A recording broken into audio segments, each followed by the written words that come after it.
Hello there, ladies and gentlemen. Moletrap here, coming at you with another StarCraft commentary. It's been a little bit, of course, if you're happening to watch this whole series on the playlist, it's available for the entire set of all of the playoffs and finals for the 2006 Sky Pro League.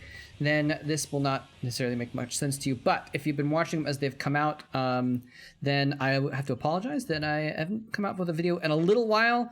But there's good news attached to that, which is that the reason why is because I've been really busy with getting moved into a new place. I finally have a new place, and so that means that I actually am going to have a lot more ability to make sure I'm able to put stuff online. And very importantly, it means I'm going to be able to stream consistently again for the first time in a couple months. So it's kind of ironic. I actually tend to be a little bit more consistent with my video production on YouTube when I'm traveling, because I'll make a few at a time because I don't know what I'm going to be able to make anymore, and set them to like schedule them a couple days after each other so they'll go up consistently. But anyway, so since I moved in, I've actually been less consistent. But now that I'm moved in and a little bit more settled, I still have a lot of unpacking to do, what have you, but I should be able to be somewhat more consistent. But anyways, apologies for the delay here. But we do have game number 5 here of the series between the Woonjin Stars, at the time known as the Hanbit Stars, and MBC Game Hero, who at the time was known as MBC Game Hero. And this is a do-or-die situation for the MBC Game Hero player Pusan. He's going to be playing against GGPlay here. GGPlay, very, very strong in 2006, 2007. Very strong Zerg player. Pusan still in a good spot, though. He is, this is kind of the end of his time of real efficacy as a high-level player. But he is someone that has a lot of experience, a lot of know-how, so it's someone that you can't really underestimate here. And he's going to be running a probe across the map here to do some scouting, and he's going to try, I mean, everything lies on this. If MBC Game Hero will be eliminated after a heroic rise through 3 series, or two series, winning 2 series to get to the finals of the previous round, and oh, he's doing it. Does GGPlay see this? He saw the probe go by his hatchery. Does he actually see? He sees it. Yes, he does. And he's trying to glitch through a drone. He glitches through a drone to try and kill things off, but the drone gets a little confused. Oh no, the probe actually glitches the drone back out. Wait, he canceled the cannon. Why did he cancel the cannon? Or was that another pylon? Oh, it was another pylon. I think he was warping in another pylon, not a cannon, and then he canceled the cannon in order to build the pylon. I think once the forge finished is what happened there. So he built the pylon. Wow, he actually built the pylon in order to save that space so that GGPlay couldn't get his drone in there to fight this. Very impressive play. You can tell Pusan has practiced this cannon rush a number of times. He's got it down to a science here, and this cannon is going to warp in just before. Is he going to cancel the hatchery? Is he going to commit to it? He commits to the hatchery. And now this is not a break, a place where he's not necessarily dead or anything like that. He can theoretically fight against this. He can actually theoretically, so he's actually going to get a colony down. Look at this. He can get a colony down in a spot where it's out of range of the cannon. But it's, oh, no, it's not out of range of the cannon. Oh, that's crucial time he's lost there, actually. GGPlay, if he built the colony in the right spot, it would have been out of range of the cannon, and it would have been within range of the pylon, and he could just kill the pylon without any problems. He's going to go ahead and morph that. Now we're probably going to see him go in right when that hatchery's down to about 100, 150 hit points. He's going to go in with Zerglings and try and kill off that pylon. Oh, taking a free hit to his Zerglings there for no particular reason. It's getting pretty low on the hatchery. The colony warps in. The Zerglings are going in as well. The probe can do nothing but hide. Oh, and he actually has access to attack the cannon itself, but he just attacks it. Wait, the creep colony can't reach the pylon?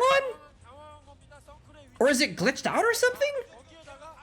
I don't know what's going on here, but this is now turned catastrophic for GGPlay. He had an opportunity. He lost all of his Zerglings, and he didn't do anything to that pylon, and now he's lost all of the larvae that this hatchery produced as well. So this is, I mean, with the colony there doing nothing also, that's 400 or 500 minerals just gone with the Zerglings and the oh my gosh. And he's trying to build another hatchery on the inside base of this map, but it's not looking good at all for GGPlay now. Pusan might be able to take a win here and keep the series alive. Okay, now he's actually... Now, I wish I'd seen what happened there. Did the Zerglings go in and kill that cannon? And that's what they're doing? Or did the... Yeah, I guess it must have been. But that colony... Okay, so I was actually... I guess I was wrong about the placement of the colony. Maybe it was just close enough that he... That's so weird that it looks like it should be able to reach that pylon. That's really strange that creep colony is not doing anything. That's very bizarre. I would love to know exactly what's going on there. But anyway, he does finally with... So the colony ends up being a complete waste. Because it's not even a defensive colony, because his third base is forward towards Pusan's base. He's even building a macro hatch in his base there. So he's going to have... and a replacement hatchery in that natural. So he's going to have 4 hatcheries here in a minute. And I think this is a place where GGPlay knows that he's kind of... pretty far behind and is going to try and have to do something heroic to catch up here. So getting a couple extra hatcheries, trying to take a risk, and hoping that he can get something to pay off here, because GGPlay invested... I'm sorry, Pusan invested... he was going to build the forge anyway. Now, he built it a little bit early, but theoretically, but he invested a pylon and a cannon, and in exchange he got several Zerglings and a hatchery. And so definitely a better trade for Pusan. Can GGPlay come back in this? He's getting a Hydralisk down now. Again, I think it's a smart play. I think he kind of probably is going to know that he's too far behind to try and go for a quick Spire Tech or anything like that. So just going for econ play with low budget units is probably the best play in this instance. And, you know, he could theoretically find a timing here where... Now, this Corsair is going to see what's going on, theoretically. He's going to take out an Overlord too, which is going to be a little bit expensive. But...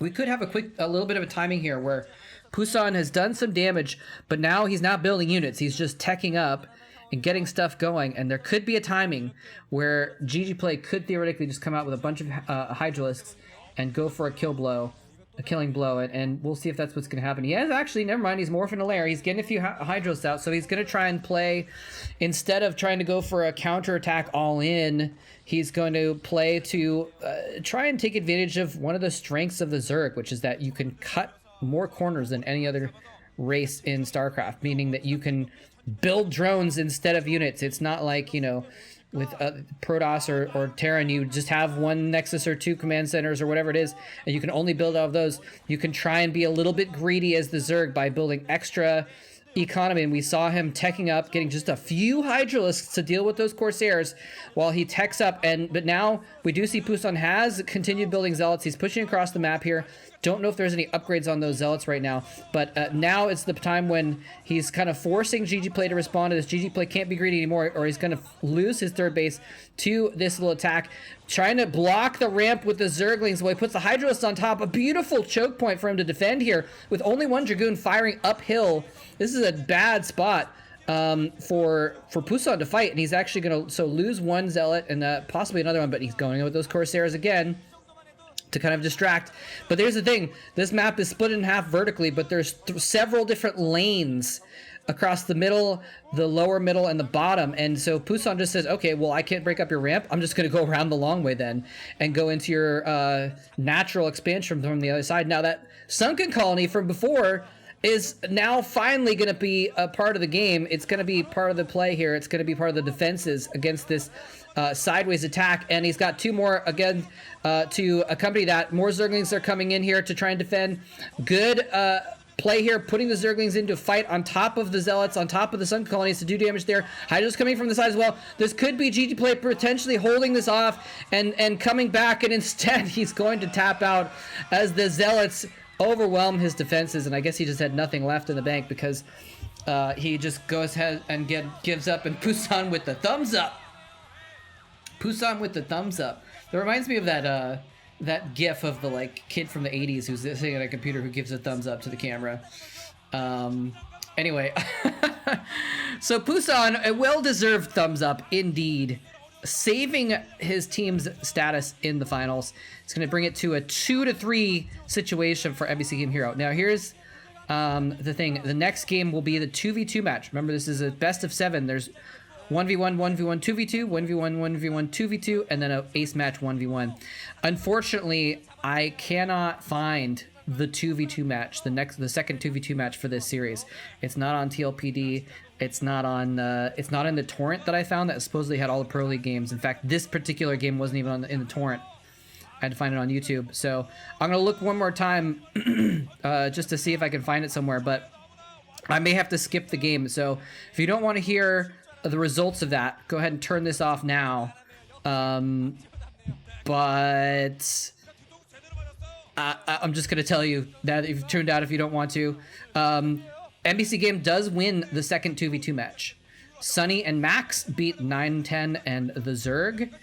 And so it brings it to an ace match. So we are going to have another game in this series after this one. But it's actually going to be the ace match. And it's going to be Light, who lost his game against Daejong, coming out again in the ace match against Free, who beat his game against Zerg in the first game of the series. So 2 heavy hitters for each team going to come out here and face off in the ace match to see who's going to win the entire series and advance to the next round of the playoffs. It's going to be exciting. Hope you enjoyed this one and hope you're looking forward to that one as I am. GG. Thanks for watching.